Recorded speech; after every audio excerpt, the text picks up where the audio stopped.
नमस्कार साथियों, कैसे आप सभी। मैं ईश्वरी चौधरी एक बार फिर आप सभी का हार्दिक स्वागत करता हूं आपके अपने परिवार एसएससी मेकर में। स्टार्ट करेंगे आज का सेशन। आज है 5 जून, यानी कि आज हम विश्व पर्यावरण दिवस मना रहे हैं, ठीक है ना।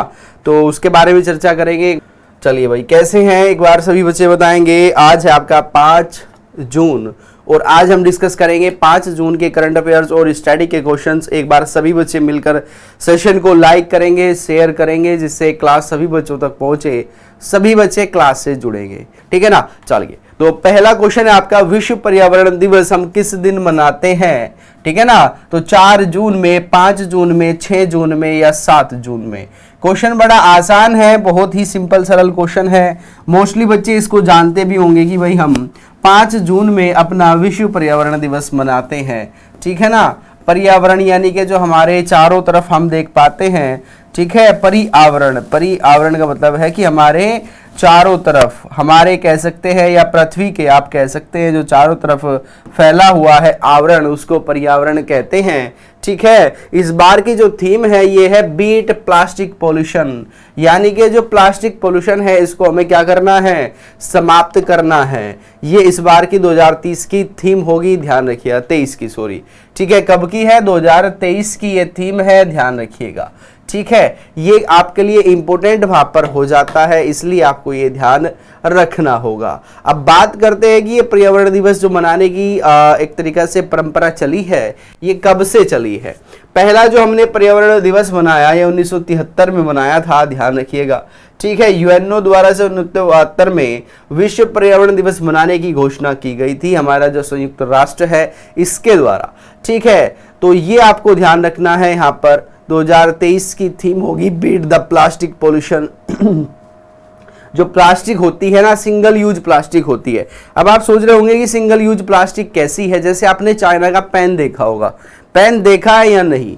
चाइना का जो पेन होता है ना, ये चाइना का पेन आपने एक बार यूज किया और फिर ये दोबारा से यूज में नहीं आएगा। ये सिंगल यूज प्लास्टिक, आप इसको फेंक देते हो, कहीं भी डाल देते हो, ठीक है। तो इस प्रकार की जो सिंगल यूज प्लास्टिक है, जैसे पॉलीथीन है, अगर पॉलीथीन एक बार खराब हो जाती है उसको आप दोबारा से यूज नहीं कर पाओगे, उसको आप इधर उधर फेंक देते हो। और दूसरा आपको मैं बता दूं, जो पॉलीथीन है ये काफी लंबे समय तक भी ये क्या नहीं होती, डिस्ट्रॉय नहीं होती, अगर जमीन में भी उसको गाड़ दिया जाए। तो उसका प्रॉपर सॉल्यूशन होना चाहिए, या तो उसको रिसाइकल किया जाना चाहिए, अगर जलाएंगे तो उससे भी प्रदूषण फैलता है, ठीक है। तो ये आपको ध्यान रखना होगा। चीजें समझ में आई या नहीं। सिंगल यूज प्लास्टिक जो है वो हमारे कहां पर 1 जुलाई 2022 से पूरे भारत में इसको बैन किया हुआ है। कब से? 1 जुलाई 2022 से इसको बैन किया हुआ है। बैन हुआ या नहीं हुआ वो बात अलग है, लेकिन हमारी गवर्नमेंट सरकार जो है, हमारी केंद्र सरकार, उसने ये फैसला लिया है कि भारत में सिंगल यूज प्लास्टिक 1 जुलाई 2022 से बैन है, ठीक है। चलिए, नेक्स्ट क्वेश्चन आपका, उत्तर प्रदेश में आयोजित खेलो इंडिया यूनिवर्सिटी गेम के तीसरे संस्करण का विजेता कौन बना है। काफी अच्छा क्वेश्चन है भाई, ठीक है ना। जैसे आपने खेलो इंडिया यूथ गेम के बारे में चर्चा सुनी थी, पढ़े थे, ठीक है। उत्तम उपाध्याय, यूएनओ का फुल फॉर्म क्या है सर जी? यूएनओ मतलब यूनाइटेड नेशन ऑर्गेनाइजेशन, संयुक्त राष्ट्रीय संघ, जिसके बारे में हम एक बार तो कम से कम डेली क्लास में चर्चा करते हैं, ठीक है ना। चलिए, तो ये आपको ध्यान रखना है कि इस बार जो खेलो इंडिया यूनिवर्सिटी जो होती हैं, जैसे आपकी दिल्ली यूनिवर्सिटी हो गई, फॉर एग्जांपल मान के चलें, दिल्ली यूनिवर्सिटी है, पंजाब यूनिवर्सिटी है, चौधरी चरण सिंह यूनिवर्सिटी है, ठीक है ना, इलाहाबाद यूनिवर्सिटी है। तो इनके जो खेल होते हैं, इनमें जो तीसरा संस्करण का आयोजन हुआ, आप सभी जानते हैं, ये उत्तर प्रदेश के 4 शहरों में इस बार हुआ है। ये प्रॉपर हम एक वीडियोस पर आज ही लेकर आ रहे हैं, जिसके इंपोर्टेंट क्वेश्चन है उस पर। तो इसमें जो पहले स्थान पर रहा ये पंजाब यूनिवर्सिटी चंडीगढ़ रहा, गुरु नानक देव यूनिवर्सिटी रहा, lovely professional university Amritsar Jalandhar रहा, ठीक है ना, जैना यूनिवर्सिटी इस पे रहा। ये भाई क्या है, ये अमृतसर ऊपर है, ये आपको ध्यान रखना है, ये ऊपर मिलेगा आपको, क्या है, गुरु नानक देव यूनिवर्सिटी अमृतसर, आप इसको ऊपर करेंगे। और ये जालंधर नीचे है, जैना यूनिवर्सिटी है। तो इसमें जो पहले नंबर पर रहा है ये पंजाब यूनिवर्सिटी चंडीगढ़, इसमें सबसे पहले नंबर पर रहा है, ठीक है। तो इसने टोटल 69 पदक जीते हैं। कितने? 69 टोटल पदक यहाँ पर इन्होंने जीते हैं। ध्यान रखिएगा। अब बात करते हैं इनके पदक की, तो पंजाब यूनिवर्सिटी जो अमृतसर है इसने टोटल कितने जीते 69, जिसमें 26 गोल्ड है, 17 सिल्वर हैं और 26 क्या हैं ब्रॉन्ज मेडल हैं। दूसरे नंबर पर गुरु नानक देव अमृतसर यूनिवर्सिटी रही है जिसने 24 टोटल गोल्ड हैं, 27 इनके सिल्वर हैं और 17 इनके क्या हैं 17 इनके ब्रॉन्ज मेडल हैं। बात आती है जैना यूनिवर्सिटी की, तो 16 इनके क्या है गोल्ड, 10 इनके क्या हैं सिल्वर और 6 इनके हैं क्या 6 इनके हैं bronze medal. University of Patiala जो है 12 इन्होंने गोल्ड जीते, 14 इन्होंने क्या जीते सिल्वर जीते और 8 इन्होंने ब्रॉन्ज जीते। आप मुझे बताइएगा टोटल तो इनका ज्यादा है, किसका आप बताएंगे? टोटल तो ज्यादा है यूनिवर्सिटी ऑफ पटियाला का, लेकिन तीसरे नंबर पर रखा गया है किसको? तीसरे नंबर पर जैन यूनिवर्सिटी को रखा गया है। तो ये आप मुझे बताना कि क्यों इसको रखा गया है। गोल्ड मेडल इनके ज्यादा है इसलिए आपको वहां पर दिख रहा होगा। गोल्ड मेडल जिसके ज्यादा होते हैं वो उसको पहले नंबर, दूसरे नंबर या उनसे ज्यादा नंबरों पर रखा जाता है। तो ये एक बेसिक सी इंफॉर्मेशन थी जो मैंने आपको बताई है। तो इसका आपको एक प्रॉपर वीडियो मिलने वाला है, पूरा वीडियो हम उसमें डिस्कस करेंगे कि कब से ये स्टार्ट हुए, सबसे पहला कहां पर आयोजित हुआ था। लास्ट ईयर जो हुआ उसमें जैन यूनिवर्सिटी पहले स्थान पर रही थी, ठीक है। तो ये सारी चीजें वहां पर हम देखेंगे। चलिए नेक्स्ट है, हाल ही में अमेरिका के किस राज्य सीनेट में बिन हेलमेट बाइक चलाने वाले विधेयक पास किया है? ये आपको मैं बता दूं ये किसके लिए किया गया है, ये किसने किया? सबसे पहले सीनेट का मतलब होता है राज्य, जैसे हम यहाँ स्टेट की बात करते हैं उसी प्रकार से वहां पर सीनेट होता है। सीनेट वो बोलते हैं अपने राज्य को। तो वहां का जो राज्य है कैलिफोर्निया, कौन सा राज्य है? कैलिफोर्निया। इसने कहा है कि हमारे यहाँ पर जितने भी सिख भाई हैं, ठीक है ना, क्या कहा है? जितने भी हमारे यहाँ पर सिख भाई हैं जो टर्बन पहनते हैं, टर्बन बांधते हैं, टर्बन मतलब पगड़ी, ठीक है, जो टर्बन बांधते हैं उनके लिए अगर वो बाइक चलाते हैं, ठीक है ना, दुपहिया वाहन अगर वो चलाते हैं तो हेलमेट की आवश्यकता नहीं होगी, ठीक है ना। क्या नहीं होगी? हेलमेट की आवश्यकता नहीं होगी। ये एक ऐसा विधेयक लेके आए हैं जो इन्होंने पास किया है, ठीक है, इन्होंने ये विधेयक वहां पर पास किया है, ध्यान रखिएगा। बात समझ में आई या नहीं? मैं क्या कहना चाहता हूं यह है कि जो सिख समुदाय है, सिख समुदाय जो अमेरिका के कैलिफोर्निया में रहता है, ठीक है ना, कैलिफोर्निया की हम बात करें, टोटल 50 वहां पर काउंटी हैं। तो वहां पर आपको ध्यान रखना है, उन्होंने कहा कि हमारे यहाँ पर जितने भी सिख समुदाय के लोग रहते हैं अगर वो बिना हेलमेट के ट्रैवल करते हैं तो कोई प्रॉब्लम नहीं है, हम उनके लिए ये लेकर आए हैं। तो ऑप्शन आपका यहाँ पर क्या हो जाएगा? ऑप्शन नंबर आपका बी सही होगा। अभी आपको ध्यान होगा कनाडा ने, जो कनाडा देश है, इसने एक अभी अपने यहाँ पर विधेयक पास किया है। इनके यहाँ पर सेना में कमी लगी हुई है, यानी कि सेना कम है, तो सेना में संख्या बढ़ाने के लिए इन्होंने कहा कि हमारे यहाँ पर जो भी भारतीय लोग 10 साल से रह रहा है उसको क्या किया गया है, उसको वहां पर सेना में शामिल होने के लिए हमने अधिकार दे दिया है। ऐसा विधेयक लेके आए हैं कि जो यहाँ पर स्थायी तौर पर 10 साल से रह रहा है उसको सेना में भर्ती कर लिया जाएगा, ठीक है। और उन्होंने वीजा में भी काफी जो है ढील बरती है, काफी उसमें रिस्ट्रिक्शन जो लगाए हुए थे उनको हटाया है। तो वहां पर भी लेबर्स की कमी है, यानी कि जो वहां पर कार्य कराने के लिए लेबर की आवश्यकता होती है उसकी कमी है, तो उसको पूरा करने के लिए उन्होंने क्या किया है, उसमें भी काफी सुधार किए हैं, जिससे आप वहां जाकर एक सिंपल से साधारण से वीजा पर भी काम कर सकते हो लंबे समय तक, जिससे उनका जो लेबर फोर्स है वो कार्य उनका पूरा कर दे, ठीक है ना। चलिए, और सिगरेट पर कोटेशन लिखने वाला वो पहला देश बना है जो प्रत्येक सिगरेट पर क्या लिखेगा कि ये पीने स्वास्थ्य के लिए हानिकारक है, पीने के लिए स्वास्थ्य के लिए हानिकारक है, ठीक है। चलिए नेक्स्ट है, हाल ही में खबरों में रहा शब्द काकस किस देश की संसदीय व्यवस्था से जुड़ा हुआ है? क्या आपने इस शब्द को पहले कभी सुना है, पढ़ा है, देखा है, कहीं आप इसको जानते हैं? तो एक बार जो भी बच्चा जानता है बताएंगे, ठीक है ना। शब्द का नाम है काकस।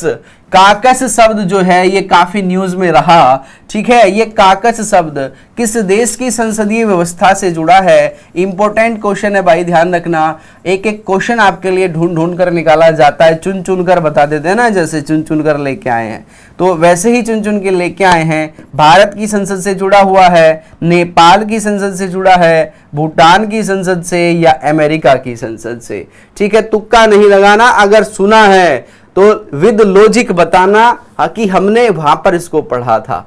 तुक्का बिल्कुल भी नहीं लगाएंगे।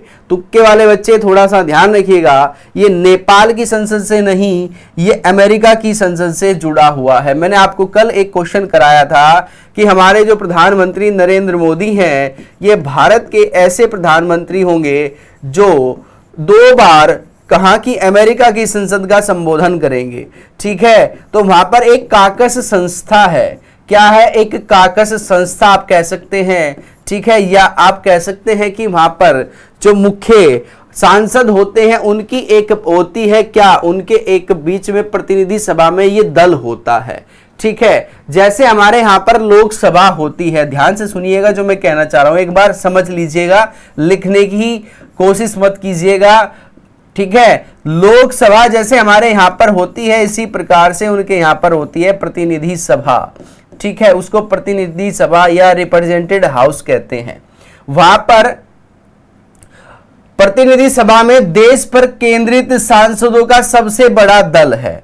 ठीक है, इसमें से कुछ वरिष्ठ सांसदों के द्वारा एक दल वहां पर बनाया गया है। जैसे हमारे यहां पर मंत्रिमंडल होता है, उसी प्रकार से इनके यहां पर ये सबसे बड़ा केंद्रीय दल बनाया गया है। इस दल का कार्य क्या होता है? इस दल का कार्य होता है क्या कि जैसे अभी इन्होंने इनवाइट किया है प्रधानमंत्री नरेंद्र मोदी जी को कि आप हमारे यहां पर आएं और हमारी संसद को संबोधित करें, तो 2 देशों के बीच में राजनीतिक संबंधों को ये बेहतर करने के लिए इस काकस संस्था की जो स्थापना की गई थी, ये 1993 में इसकी स्थापना की गई थी। ठीक है ना, कब? 1993 में इसकी स्थापना की गई थी। ये काकस इसको नाम दिया गया है। ये नाम से आप इसको बस आपको याद रखना है, नाम वो अपने अनुसार देते हैं। जैसे हम अपने अनुसार अपना नाम याद रखते हैं, उसी प्रकार से वो भी अपनी कल्चर के हिसाब से नाम दिया जाता है।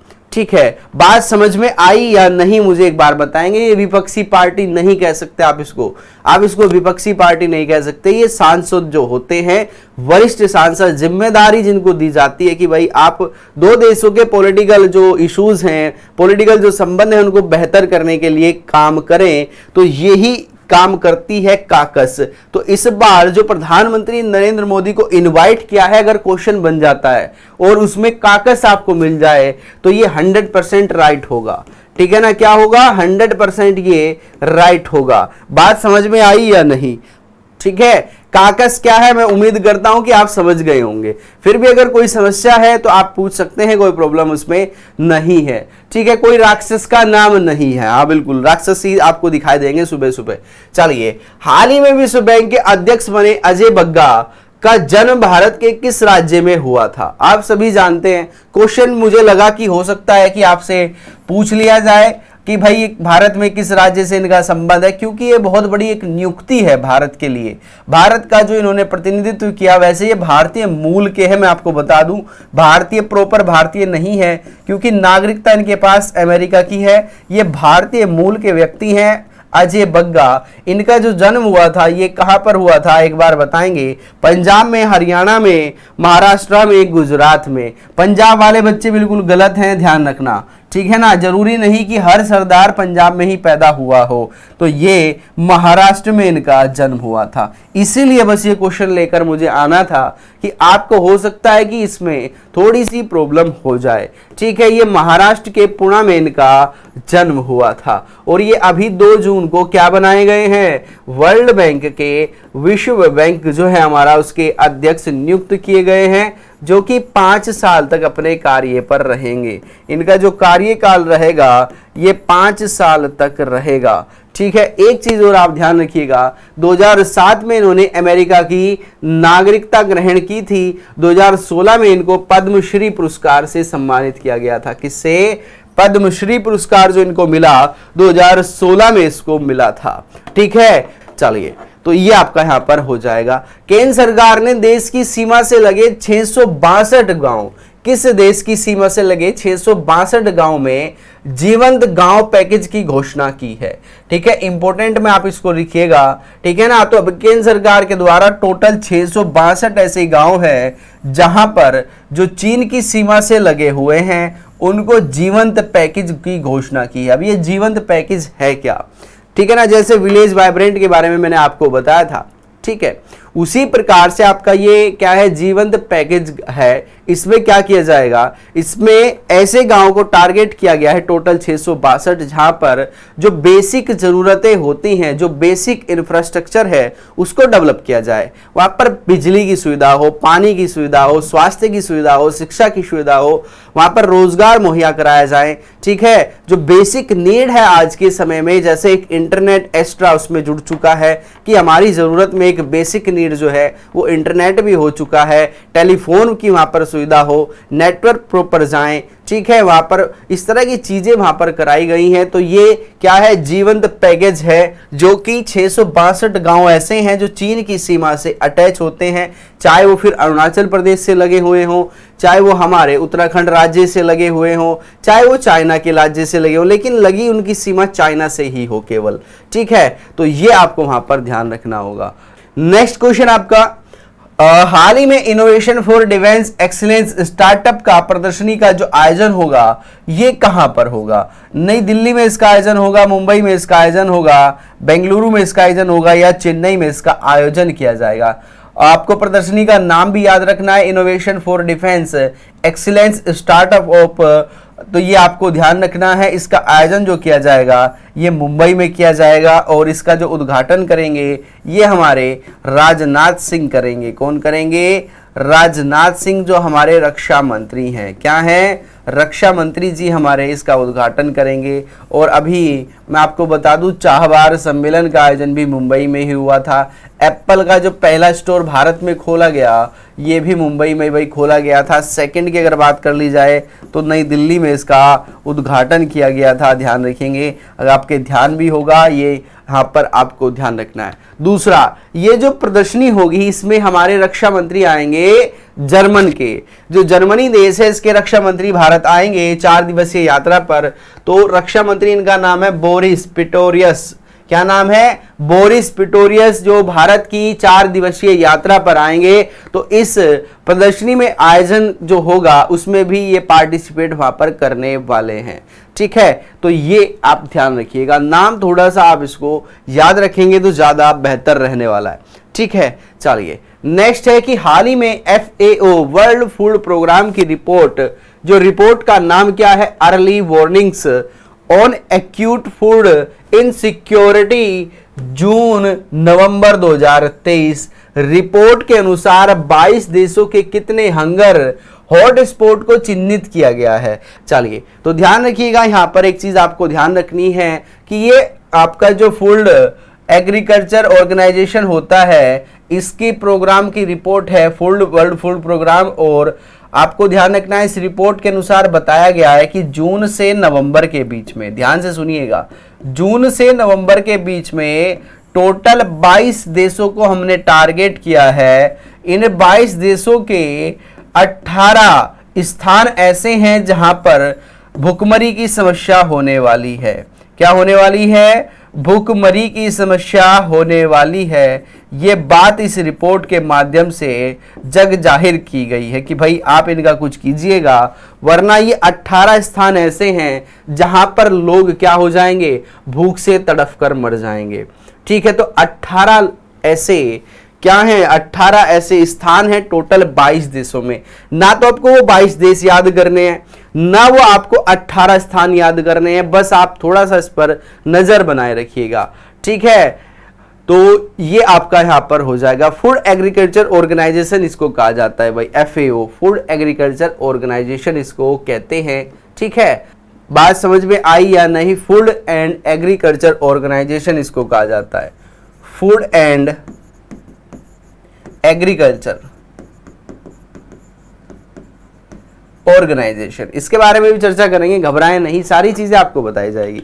ठीक है, चलिए, आपका जो ये फूड एंड एग्रीकल्चर ऑर्गेनाइजेशन है इसकी स्थापना 1945 में हुई थी। इसका जो मुख्यालय है इटली रोम में है। इसके जो महानिर्देशक हैं ये हैं क्यू डोगमू या डोगमू।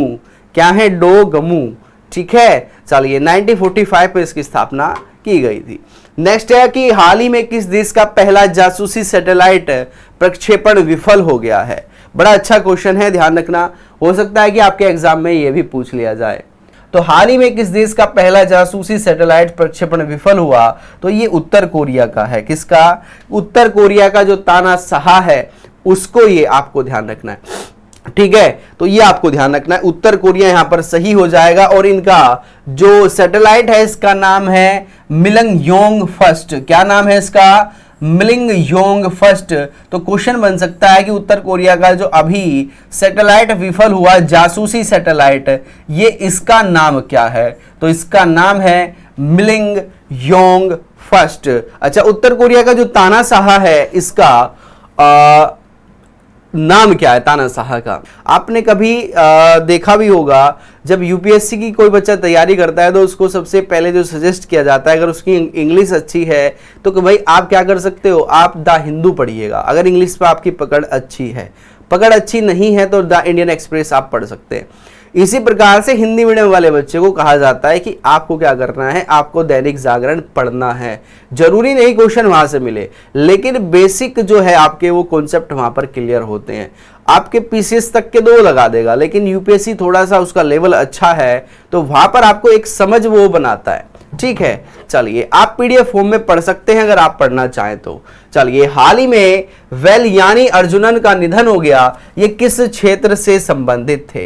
ये पत्रकार थे, खिलाड़ी थे, लेखक थे या वैज्ञानिक थे? वेलयान अर्जुनन जो केरल राज्य से इनका संबंध था। जिम योंग छाता बाला किंग, जो छाता बाला, अच्छा छाता वाला किंग है। ठीक है, चलिए ठीक है। तो ये जो वेलियान अर्जुनन थे ये लेखक थे जिनका हाल ही में निधन हो गया। ठीक है ना, 10 फरवरी 1933 में इनका केरल में जन्म हुआ था। 2008 में इनको साहित्य के क्षेत्र में पद्मश्री पुरस्कार से नवाजा गया था। ठीक है, तो ये आपको ध्यान रखना है। ऑप्शन आपको वहां पर मिल सकता है कि क्या इनको 2008 में पद्मश्री से सम्मानित किया गया था या नहीं। चलिए नेक्स्ट है आपका, हाल ही में किस बैंक ने लाइफ को बनाओ रिच टैग लाइन के साथ नया लोगो लॉन्च किया? यार मैं इसमें एक आपके साथ एक चीज करना भूल गया, उसका लोगो, उसका आपको यहां पर फोटो दिखाना भूल गया। ठीक है, तो आपसे रिक्वेस्ट है कि आप जाकर इस बैंक का क्या करेंगे, नया लोगो जरूर देखेंगे, क्योंकि मेरे ध्यान नहीं रहा, मैं वो इमेज डाउनलोड किया हुआ था, किसी कारणवश में उसको नहीं कर पाया। तो एक बार सभी बच्चे इसकी टैगलाइन को याद करेंगे, लाइफ को बनाओ रिच। ये टैगलाइन किसकी हो चुकी है? ये हो चुकी है यस बैंक की, और इसका नया लोगो भी भाई लॉन्च किया है। तो उसको यस बैंक के जो लोगो है इसको सभी बच्चे एक बार जाकर जरूर देखेंगे। ठीक है ना, सभी से मैं रिक्वेस्ट करता हूं कि आप जाकर एक बार जरूर देखिएगा वो नया लोगो जो है। ठीक है, तो यस बैंक की ये नई टैगलाइन है। चलिए, हाल ही में किस राज्य के द्वारा मोधरा योजना को शुरू किया गया है? ये उड़ीसी नहीं, ये उड़ीसा है भाई। क्या है? उड़ीसा है, उत्तराखंड है, आंध्र प्रदेश है, तेलंगाना है। तो ये जो आपका मोधरा योजना है ये किसने शुरू की है? मोधरा योजना। तो मोधरा योजना शुरू की गई है उड़ीसा सरकार के द्वारा। किसके द्वारा? उड़ीसा सरकार के द्वारा। तो ये उड़ीसा सरकार की योजना है। अब ये योजना क्या कहती है? ये योजना ये कहती है कि भाई हमारे यहाँ पर जितने भी कच्चे मकान हैं या जितने भी हमारे यहाँ पर झुग्गी झोपड़ियाँ हैं, हम इनको क्या करेंगे? डेवलप करेंगे। डेवलप इन द सेंस मतलब ये है कि इनको हम पक्के मकान बनाकर वहाँ पर देने वाले हैं। बस यही इसका सार है मोधारा योजना का। ठीक है, उड़ीसा के जो मुख्यमंत्री हैं नवीन पटनायक हैं, ध्यान रखिएगा। ठीक है, नवीन पटनायक हैं, यहाँ की राजधानी भुवनेश्वर है, आपको मैंने पहले भी यहाँ पर बताया था। और अभी जो मोचा तूफान आया तो उससे हमारा उड़ीसा राज्य भी प्रभावित था। ठीक है, और 2 जून में एक बच्चे ने लिखा है कि तेलंगाना राज्य बनाया गया था। तेलंगाना किससे हटाकर उसको बनाया गया था, कमेंट में बताइएगा। ठीक है, चलिए, हाल ही में मिनी ऑप्टरस नामक एक नई चमगादड़ की प्रजाति पाई गई। ये कहां पर पाई गई? मिनी ऑप्टरस चमगादड़ की जो नई प्रजाति की खोज हुई ये किस राज्य में हुई है? तेलंगाना में हुई है, कर्नाटक में हुई है, केरल में या तमिलनाडु में? ठीक है, नाम थोड़ा सा आपको याद रखना होगा। मिनी ऑप्टरस चमगादड़, इसकी जो खोज की गई ये कहाँ की गई? कर्नाटक में इसकी खोज की गई है। तो ऑप्शन नंबर आपका बी सही हो जाएगा। ठीक है, चलिए नेक्स्ट है, फोर्ब्स पत्रिका के अनुसार सबसे मूल्यवान फुटबॉल क्लब कौन सा बना है? Which is the most valuable football club according to the Forbes magazine. तो फोर्ब्स मैगजीन के अनुसार इसने अपनी 2023 के आंकड़े जारी किए और इन्होंने फुटबॉल क्लब की बात की कि सबसे जो वैल्यूएबल फुटबॉल क्लब है ये मैनचेस्टर यूनाइटेड है, रियल मैड्रिड है या बार्सिलोना है या इनमें से कोई नहीं। तो रियल मैड्रिड जो आपका क्या है, रियल मैड्रिड जो फुटबॉल क्लब है ये इसमें क्या है, सबसे वैल्यूएबल आपका फुटबॉल क्लब माना गया है। किसके अनुसार? फोर्ब्स के अनुसार। सबसे बड़ी समस्या यहां पर आती है कि ये किसने कहा, यह भी आपसे पूछ लिया जाता है। तो ये फोर्ब्स की रिपोर्ट के अनुसार ऐसा हुआ है। हाल ही में किस राज्य ने ओपीएस क्लीन अभियान शुरू किया है? ये जो ओपीएस क्लीन अभियान है ये किसने शुरू किया भाई? ठीक है, किसके द्वारा? ये पंजाब के द्वारा इसको ओपीएस अभियान को शुरू किया गया है। और आज का आपका क्वेश्चन है, क्वेश्चन भी आपको लिखना है कि ओपीएस अभियान क्या है। सभी बच्चों को कमेंट में मैं देखना चाहूंगा, जो बच्चे पढ़ते हैं तो उनको क्या करना है, ओपीएस के बारे में थोड़ा रिसर्च करके आना है। ठीक है, थोड़ा सा आप रिसर्च करेंगे कि ये ओपीएस अभियान क्या है।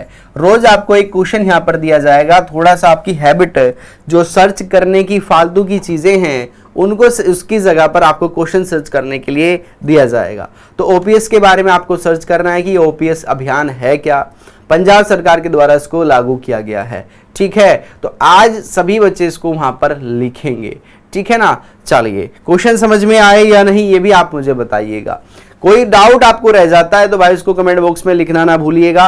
तो ये था आज का आपका करंट अफेयर्स का सेशन, कैसा लगा जरूर बताएं।